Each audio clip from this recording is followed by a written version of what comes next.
आप टायर की कंडीशन देख लो, अब भी ये 40 to 50% ईजिली बच रहे हैं। अब मुझे पता है हर भाई मेरी बात को फॉलो तो करेगा नहीं, कुछ भाइयों की समझ में बैठेगी, कुछ होके नहीं बैठेगी। जो मीडियम कैटेगरी मैंने बताई है, सिएट, पोलो, जेके, गुडियर, एमआरएफ।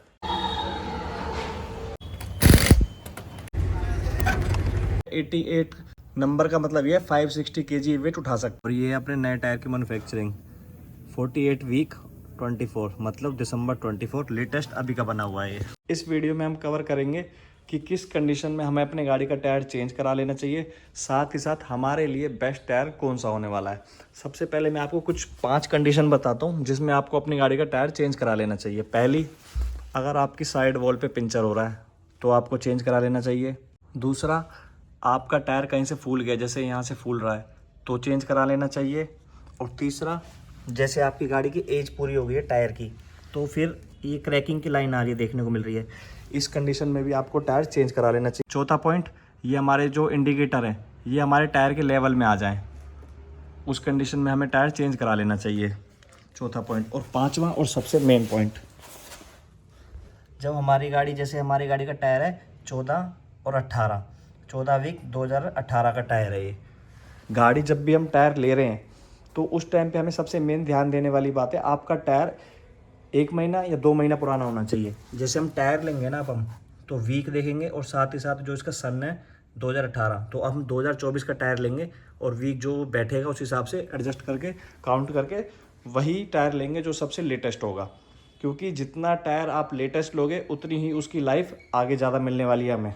तो एज भी बहुत मेन फैक्टर है। एक टायर की लाइफ की बात करूं मैं, अगर जैसे इस टायर की लाइफ कंपनी क्लेम करती है कि 5 साल की गारंटी दे रही है एमआरएफ इसके ऊपर, तो आप इसको 1-2 साल एक्सटेंड चला सकते हो, इससे ऊपर नहीं चला सकते। सेम मेरी गाड़ी का हाल है, 8 साल हो चुके हैं। 8 साल चलाने के बाद भी सारे टायरों की कंडीशन देख लो क्या है। इंडिकेटर है वो अभी तक लेवल में नहीं आया है, ये वाला टायर तो बिल्कुल ही नया पड़ा है। ये देखो कितना नया टायर है, ये देखो इंडिकेटर कितने नीचे है इसमें। इसका रीज़न ये है, प्रॉपर अपनी गाड़ी की जो अलाइनमेंट बैलेंसिंग है ना, एक टाइम पे कराना। और रनिंग की बात करूं तो कंपनी के साथ के एमआरएफ के टायर मैंने 89,414 किलोमीटर चला दिए। काफ़ी मायने रखती है बात, 90,000 एक एमआरएफ के टायरों को चला देना और उसके बाद भी आप टायर की कंडीशन देख लो, अब भी ये 40 to 50% ईजिली बच रहे हैं। अगर ये टायर क्रैक वगैरह ये चीज़ ना होती इसमें तो मैं इनको 50,000 और चला देता अभी। तो पांचों के पांचों टायर देख लो कंडीशन कैसे हैं। 2 तो मैंने दिखा दिया आपको, 3 दिखा दिए सॉरी, एक पीछे का है वो भी अच्छी कंडीशन का है, वो भी दिखाता हूँ मैं। ये देखो, ये स्टेपनी में से निकला कुछ दिन पहले, क्योंकि इसका एक टायर ख़राब हो चुका है, उसमें थोड़े से क्रैक का इशू ज़्यादा आ गया है। ये देखो इसकी कंडीशन देखो, टायर घिसे नहीं है क्योंकि प्रॉपर अलाइनमेंट बैलेंसिंग मैंने इनकी करी है अपने हिसाब से, जब मुझे नीड पड़ी है, मतलब आउट नहीं होने दिया अलाइनमेंट बैलेंसिंग। रीज़न मैंने बता दिया और मेरी गाड़ी में मैंने आपको रीज़न दिखा भी दिए। मेरी गाड़ी में जो मेन रीज़न है वो एक यही है, इसकी क्रैकिंग इशू का। ये क्रैक हो रहे हैं और ये कभी भी चलती गाड़ी में ब्लास्ट हो सकते हैं, तो रिस्क लेने वाली बात है। अब मुझे पता है हर भाई मेरी बात को फॉलो तो करेगा नहीं, कुछ भाइयों की समझ में बैठेगी, कुछ होके नहीं बैठेगी। भाई इतने महंगे टायर है, हम तो नहीं डलवा रहे, हम तो ऐसे ही चलाएंगे। लेकिन उन भाइयों से मेरी एक छोटी सी रिक्वेस्ट है कि आपको ऐसे टायर चलाने हैं ना तो बेशक से चलाओ, लेकिन रेयर टायर में चलाओ। बैक साइड वाले टायर है जो दोनों के दोनों, उनमें यूज़ करो, इनमें यूज़ बिल्कुल भी मत करो। ये इससे आपके एक्सीडेंट के चांसेस या फिर रिस्क ज़्यादा रहेगा अगर फ्रंट पे रहेगा तो। पहले तो मैं रिकमेंड नहीं कर रहा बिल्कुल भी, मैंने खुद ने क्रैकिंग देखी है तो मैं खुद चेंज कर रहा हूँ, सिर्फ एक लाइन की वजह से। ये लाइन आ रही है, मैंने अब देखी है, मैं टाइम टू टाइम इंस्पेक्ट करता रहता हूँ। अब मेरे को लाइन देखी है तो मैं इसकी लाइन को चेंज करवा दूंगा, इस टायर को। साथ ही साथ जैसे हमारा फ्रंट का टायर है, इसकी कंडीशन ठीक है तो इसको मैं स्टेपनी में ही रखूँगा, इसकी मुझे इतनी अच्छी कंडीशन नहीं लगी। वहीं बात करें, इसकी टायर की कंडीशन A1 है, कहीं से क्रैक नहीं, कहीं से कुछ नहीं, कहीं लाइन नहीं, कोई पिंचर नहीं, एकदम ओके। और थ्रेड्स भी, इसका जो इंडिकेटर वो भी काफ़ी नीचे। इसको मैं चलाऊँगा अपने बैक साइड पे, इस टायर पे। और जो स्टेपनी है इस पे एलॉय लगवाऊंगा, इसका भी कंडीशन काफ़ी अच्छी है, कहीं से क्रैक नहीं, कहीं से फूला नहीं हुआ, कहीं पिंचर नहीं है। और जो इसका इंडिकेटर है वो भी काफ़ी नीचे, तो इसको भी मैं बैक साइड पे चलाऊंगा। लेकिन 2 टायर नहीं डलवाऊंगा, वो दोनों फ्रंट में चलेंगे हमारे। तो फ्रंट वाले टायर को हमेशा सेफ लेके चलना है, हमेशा न्यू होने चाहिए, अच्छी कंडीशन में होने चाहिए। तो भाई अब बात करते हैं कौन सी ब्रांड के टायर हमारे लिए सबसे बेस्ट होने वाले हैं। तो भाई मैं आपको 3 कैटेगरी बता रहा हूँ जिसमें आपको टायर सिलेक्ट करना है, और सब में ये चीज़ जो फर्स्ट कैटेगरी होगी सबसे बेटर होने वाली है। पहली जो रबड़ होती है हमारे टायर की लाइफ की, वो काफ़ी अच्छी होने वाली है। जहाँ 5 साल कंपनी क्लेम करती है ना, तो 8 साल तक भी उसमें क्रैकिंग नहीं आने वाली। दूसरा, क्वालिटी अच्छी होने की वजह से रोड की जो नॉइज़ होती है वो भी हमें कम देखने को मिलेगी। रनिंग की बात करें तो रनिंग भी सबसे ज़्यादा जो हमें मिलने वाली है वो फर्स्ट कैटेगरी से मिलेगी, सेकंड में उससे कम, और थर्ड कैटेगरी में और कम। बजट की बात करें तो भाई सबसे ज़्यादा कॉस्टली फर्स्ट कैटेगरी के, फिर सेकंड के और फिर थर्ड के। क्रैक और फूल हुए की गारंटी मिलती है। जैसे क्रैक ये वाला हो गया, ठीक है, और फूला हुआ ये वाला हो गया, इसकी गारंटी मिलती है।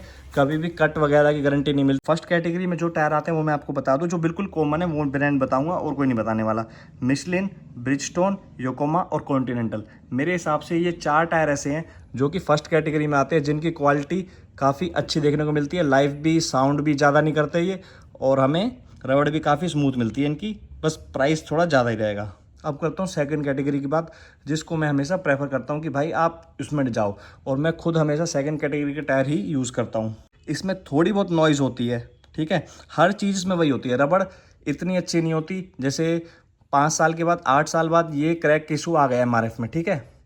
लेकिन जो फर्स्ट कैटेगरी वाले हैं वो 5 साल वाले जो होते हैं वो आराम से 7-8 साल तक कहीं क्रैक नहीं होते। ये 7 या 8 साल तक क्रैक 100% हो ही जाते हैं। और सेकंड कैटेगरी में आते कौन कौन से हैं? नंबर 1 पे है MRF, फिर अपोलो, गुडियर, JK और सिएट। इनमें से भाई जिसका भी आपको प्राइस रेंज सही मिले आप डलवा लो। बस मेन एक चीज़ जरूर ध्यान दे देना कि जो उसकी मैन्युफैक्चरिंग है वो आपकी 1-2 महीने पुरानी होनी चाहिए, उससे पुरानी नहीं होनी चाहिए। वो मैंने आपको दिखा दी है, टायर पे आप देख सकते हो। अब करता हूँ थर्ड कैटेगरी की बात, जो कि सबसे सस्ते टायर हैं। रोड नॉइस भी जिनका ज़्यादा होता है, लाइफ भी उनसे हमें ज़्यादा नहीं मिलने वाली। वो कुछ रेयर ही ब्रांड है और कुछ भाइयों ने सुनी भी नहीं होंगी शायद। एक डनलूप हो गया, तो ऐसे 1-2 ब्रांड और भी हैं, उनकी अब बात नहीं करेंगे, फ़ायदा क्या, जो चीज़ रिकमेंड करनी नहीं।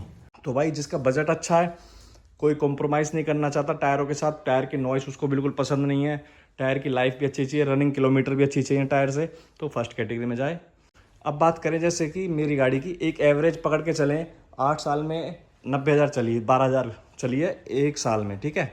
तो भाई मेरे जैसे के लिए जो मीडियम कैटेगरी मैंने बताई है, सिएट, पोलो, JK, गुडियर, MRF, ये सेगमेंट सबसे बेस्ट होने वाला है।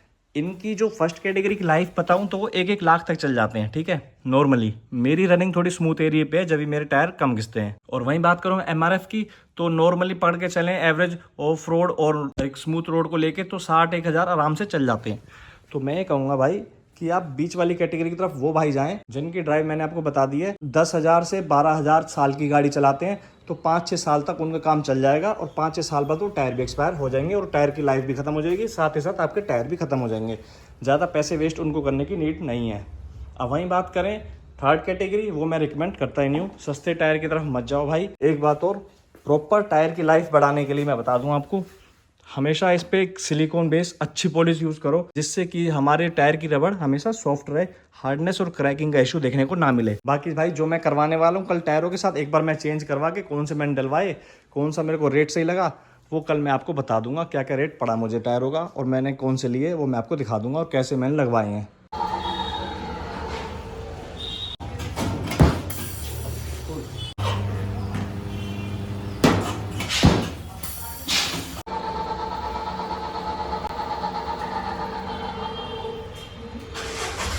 साठ का ग्राम का पका है।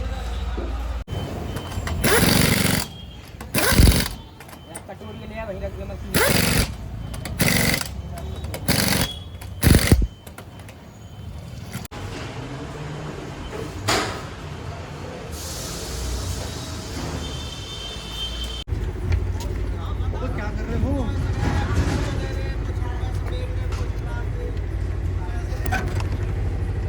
तो भाई हमने अपने टायर डलवा लिए हैं, हमने अपने टायर डलवाए हैं सिएट के। सबसे सस्ते टायर हमें सिएट के मिले। अपोलो और सिएट दोनों सेम प्राइस पे मिल रहे थे, लेकिन 2 शॉप थी, तो एक शॉप पे हमें अलाइनमेंट बैलेंसिंग होके मिल रही थी सिएट के साथ, वहीं अपोलो पे हमें अलाइनमेंट बैलेंसिंग नहीं होके मिल रही थी, उसके हमें 400 रुपीज़ अलग से देने पड़ रहे थे। गारंटी की बात करूँ तो दोनों मेरे को 2-2 साल की गारंटी के साथ मिल रहे थे।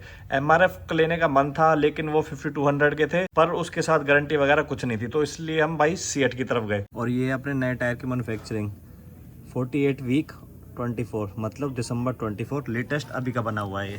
टायर लेने से पहले एक चीज़ और ध्यान देनी है आपको, जैसे ये आपका 185, 65, R15 ये बताता हूँ मैं आपको, और 88T ये क्या क्या चीज़ें हैं। 185 तो इसकी चौड़ाई है, 65 इसकी हाइट है, R15 इसका रेडियस है हाफ, ठीक है। और 88 बोले तो ये इसकी कितनी कैपेसिटी है वेट उठाने की, वो मैं चार्ट डाल रहा हूँ, आप इसमें देख लो। इसका मतलब ये है 88 नंबर का मतलब ये है 560 kg वेट उठा सकता है। अब करते हैं वही बात टी की। टी का मतलब ये है कि हाई स्पीड पे कितना चल सकता है, तो जितना ये अल्फ़ाबेट TZ ज़्यादा होता जाएगा उतनी हाई स्पीड इसकी बढ़ती जाएगी। वहीं बात करें हम जो हमारे पुराने टायर थे 185, 65, R15 सही है। 88 जो इसका वेट कैपेसिटी वो भी सेम है, लेकिन इसकी है S और वो हमने जो डलवाया वो T, इससे ज़्यादा हाई स्पीड पे चल सकता है। इसकी हाई स्पीड आप चार्ट में देख सकते हो 180 है, वहीं बात करें उसकी 190 है। स्टेपनी की बात करूँ, स्टेपनी हमने चेक कर लिए खुद से ही, इसका पिंचर लगा के अपनी इसकी एयर चेक करके। इसमें सबसे मेन काम है इसको एक अच्छी सिलिकॉन पॉलिश यूज़ करके तभी इसको आप स्टेपनी वाली जगह पर रखो, ताकि ज़्यादा और क्रैकिंग वगैरह का इशू ना आए इसमें। बाकी टायर की स्टेपनी कंडीशन आप देख सकते हो। आज ये काम पूरा नहीं हो पाया क्योंकि जो अपना बूट है इसमें काफ़ी टाइम से कुछ क्लीनिंग वगैरह नहीं हुई थी, रस्ट वस्ट आ रहा था, तो थोड़ा सा हमने पेंट करके छोड़ दिया। इस वीडियो में इतना ही, मिलते हैं भाई उससे नेक्स्ट वीडियो में।